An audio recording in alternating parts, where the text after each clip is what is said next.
بسم اللہ الرحمن الرحیم۔ شروع اللہ کے نام سے جو بڑا مہربان نہایت رحم والا ہے۔ السلام علیکم ورحمۃ اللہ وبرکاتہ۔ امید ہے کہ سبھی احباب اچھے ہوں گے۔ میں محمد نسیم ندوی آج پھر القراءۃ الراشدہ ثالث کا سبق لے کر آپ کی خدمت میں حاضر ہوا ہوں۔ امید ہے کہ سبھی ساتھی، سبھی طلبہ استفادہ کر رہے ہوں گے، فائدہ اٹھا رہے ہوں گے۔ آج کا سبق وَإِذَا تَعَلَّمَ أَحَدٌ مِّنْهُمْ شَيْئًا سے شروع ہو رہا ہے۔ وَإِذَا تَعَلَّمَ أَحَدٌ مِّنْهُمْ شَيْئًا مِّنَ الدِّينِ أَسْرَعَ إِلَىٰ إِخْوَانِهِ يُعَلِّمُهُمْ۔ تعلم تعلمن کے معنی سکھانا، احد جمع احاد کے معنی کوئی، شیء جمع اشیاء کے معنی کچھ، اسرع الی کے معنی بڑھنا، تیزی سے لپکنا، علامہ کے معنی سکھانا۔ اور جب ان میں سے کوئی دین کی بات کو سیکھ لیتا تو وہ اپنے بھائیوں کی طرف تیزی سے لپکتا اور وہ ان کو سکھاتا۔ دوسرا ترجمہ اس طرح کر سکتے ہیں، جب ان میں سے کوئی دین کی بات کو سیکھ لیتا تو اپنے بھائیوں کو سکھانے کے لیے تیزی سے وہ ان کی طرف بڑھتا۔ لأنہ سمع کے معنی سننا، اس لیے کہ یہ سن چکے ہیں۔ الا فلیبلغ الشاہد الغائب، شاہد جمع شواہد کے معنی حاضر، بلغا کے معنی پہنچانا، اس لیے کہ یہ سن چکے ہیں۔ اور الا جب لفظ استعمال ہوتا ہے تو اس کا مطلب یہ ہوتا ہے دھیان سے سنو۔ الشاہد الغائب تو حاضر غائب کو پہنچاتا۔ فرب مبلغ اوعى من سامع، رب مضاف ہے، یعی وعین کے معنی اچھی طرح یاد رکھنا، اور اوعى یہاں پر اس میں تفصیل بن رہا ہے۔ فرب مبلغ اوعى من سامع، بعض اوقات جس تک بات پہنچائی جاتی وہ زیادہ سمجھدار ہوتا سننے والوں سے۔ وَسَمِعُوا نَبِيَّهُمْ يَقُولُ، اور انہوں نے اپنے نبی کو فرماتے ہوئے سنا ہے۔ یقول جملہ یہاں پر حال بن رہا ہے۔ انما بعثت معلما، بعث یبعث بعثن کے معنی بھیجنا، معلم کے معنی استاذ۔ بلا شبہ میں معلم بنا کر بھیجا گیا ہوں۔ یہاں پر ایک قاعدہ یہ سمجھنے کی بات ہے، حروف مشبہ بالفعل کے بعد جب ما لفظ کا استعمال ہوتا ہے اس ما کو ما کافہ کہتے ہیں، اور یہ ما عمل کو باطل کر دیتا ہے۔ اسی طرح ما کافہ کے ساتھ ایک چیز یہ لگی ہوئی ہے کہ جیسے ہی یہ لیتما کے اوپر داخل ہوگا تو دونوں اعراب پیش اور زبر دونوں اعراب اس کو دے سکتے ہیں۔ قرآن کریم سے مثال انما الہکم الہ واحد، انما یوحا، اسی طرح کأنما یساقون، یہاں پر سب کے عمل باطل ہو چکے ہیں۔ ان کے اوپر جیسے ہی ما داخل ہوگا تو عمل باطل ہو جائے گا۔ لا حسد الا فی اثنین رجل آتاہ اللہ مالا فسلطہ علی ہلاکتہ۔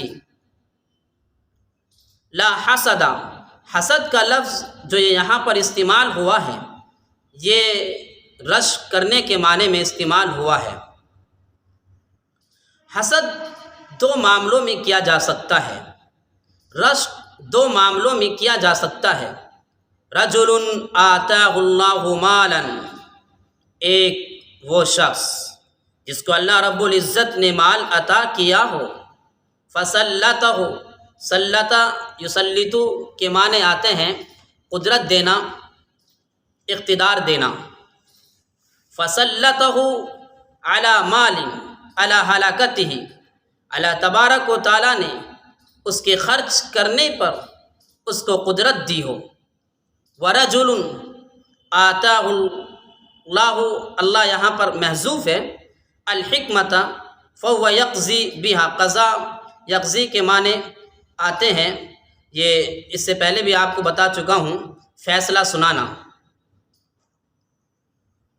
اور اللہ تبارک و تعالی نے جس کو حکمت، دانائی، سمجھ سے نوازا ہے، ورجل آتاہ اللہ الحکمت، اللہ رب العزت نے جس کو حکمت و دانائی عطا کی وہ اس کے ذریعے فیصلہ کرتا ہو، وَيُعَلِّمُهَا، اور اس کے ذریعے تعلیم دیتا ہو۔ وَهَكَذَا انقسم الْمُسْلِمُونَ فِي الْمَدِينَةِ بَيْنَ طَالِبٍ وَمُعَلِّمٍ۔ انقسم ینقسم کے معنی منقسم ہونا۔ اس طرح مسلمان مدینے میں طالب علم اور معلم کے درمیان بٹ گئے، فَإِمَّا طَالِبٌ وَإِمَّا مُعَلِّمٌ، یا تو طالب علم ہوتا یا معلم ہوتا۔ بل كل واحد منهم طالب ومعلم في وقت واحد یأخذ من مکان ویدفع الی مکان، ہر ایک ان میں سے ہر ایک یا تو طالب علم ہوتا یا معلم ہوتا ایک ہی وقت میں۔ ترجمہ دوبارہ دیکھیے، فَإِمَّا طَالِبٌ وَإِمَّا مُعَلِّمٌ، یا تو طالب علم ہوتا یا معلم ہوتا، ان میں کا ہر ایک ہی وقت میں یا تو طالب علم ہوتا یا معلم ہوتا، یأخذ من مکان، وہ ایک جگہ سے لیتا، ویدفع الی مکان، اور وہ دوسری جگہ منتقل کر دیتا۔ هل عرف التاریخ مدرسة اوسع من هذه المدرسة النبویة؟ ہل یہ استفہامیہ ہے، استفہام کے لیے حروف استفہام دو ہیں جو بڑے مشہور ہیں، حمزہ ہے اور حل ہے، اور ویسے اسماء استفہام 11 ہوتے ہیں، من، ما، ایو، ایتن، ماذا، کم، کیفا، متا، اینا، انا، ایان۔ حروف استفہام میں دو لفظ حمزہ اور حل کے استعمال کا طریقہ کیا ہوتا ہے؟ حمزہ کبھی استفہام کے لیے آتا ہے اور کبھی استفہام انکاری کے لیے آتا ہے۔ استفہام کی مثال اانت یوسف، استفہام انکاری کی مثال ایحب احدکم ان یأکل لحم اخیہ میتا۔ حروف استفہام حل ہے، اس کی مثال جیسے حل عندک کتاب، حل حرف استفہام ہے، عندہ مضاف، کاف ضمیر مضاف الیہ، مضاف مضاف الیہ سے مل کر خبر مقدم، کتاب مبتدا مؤخر، مبتدا مؤخر مبتدا خبر مل کر جملہ اسمیہ انشائیہ ہوا۔ جی، هل عرف التاریخ مدرسةً، مدرسةً یہاں پر یہ نکرہ ہے۔ اس میں ایک بات یہ سمجھنے کی ہے کہ اس کے بعد اوسع، یہ اس میں تفصیل جو یہ لفظ استعمال ہوا ہے، یہ لفظ مؤنث استعمال نہیں ہوا ہے۔ قاعدہ یہ ہے کہ جب اس میں تفضیل کے بعد من استعمال ہو، اس میں تفضیل کے بعد من لائے، تو ضروری نہیں کہ موصوف صفت میں مطابقت ہو، جیسے کہ آپ کہہ سکتے ہو عائشۃ افضل من النساء، ایسے یہاں پر آپ جملہ پڑھ رہے ہو هل عرف التاریخ مدرسة اوسع من هذه المدرسة النبویة، کیا تاریخ کسی ایسے مدرسے کو جانتی ہے جو مسجد نبوی سے زیادہ وسیع ہو؟ کیا تاریخ کسی ایسے مدرسے سے واقف ہے کہ جو اس نبوی درسگاہ سے زیادہ وسیع ہو؟ التی یقرأ فیہا التاجر، تاجر کے معنی مزدور، والفلاح، فلاح کے معنی کسان، اجیر جمع اجرا کے معنی مزدور، صانع جمع صنع اور صنع دونوں پڑھ سکتے ہیں کاریگر، محترف کے معنی پیشہ ور، مشغول کے معنی مصروف، الشباب الناہس کے معنی نوخیز جوان، الشیخ الفانی کے معنی بوڑھا۔ کیا تاریخ کسی ایسے مدرسے کو جانتی ہے جو مسجد نبوی کے مدرسے سے زیادہ وسیع ہو، جس میں تاجر، کاشتکار، مزدور، کاریگر، نوخیز جوان اور بوڑھا تعلیم حاصل کرتے ہوں؟ یتعلمون فیہا بجمیع قواہم، قوت جمع قوا و قوات کے معنی طاقت۔ یتعلمون فیہا، فیہا کی ضمیر لوٹ رہی ہے مدرسے کی طرف، اور یتعلمون کا فاعل ہم ضمیر بن رہا ہے۔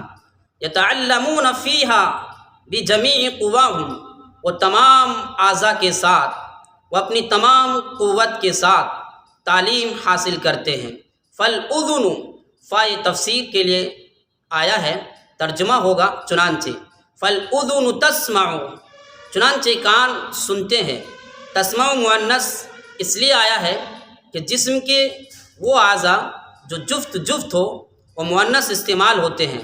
فالاذن تسمع، کان سنتے ہیں، والعین تبصر، اور آنکھیں دیکھتی ہیں، والقلب یشعر، یشعر، اور دل محسوس کرتا ہے، والعقل یفکر، اور عقل سوچتی ہے، غور و فکر کرتی ہے، والجوارح تعمل، اور اعضاء کام کرتے ہیں۔ عمل یعمل کے معنی آتے ہیں کام کرنا۔ جارحۃ جمع جوارح کے معنی ہاتھ پیر۔ امید ہے کہ سبھی ساتھیوں کو ترجمہ سمجھ میں آیا ہوگا۔ انشاءاللہ جلد آپ کی خدمت میں حاضر ہوں گے۔ السلام علیکم ورحمۃ اللہ وبرکاتہ۔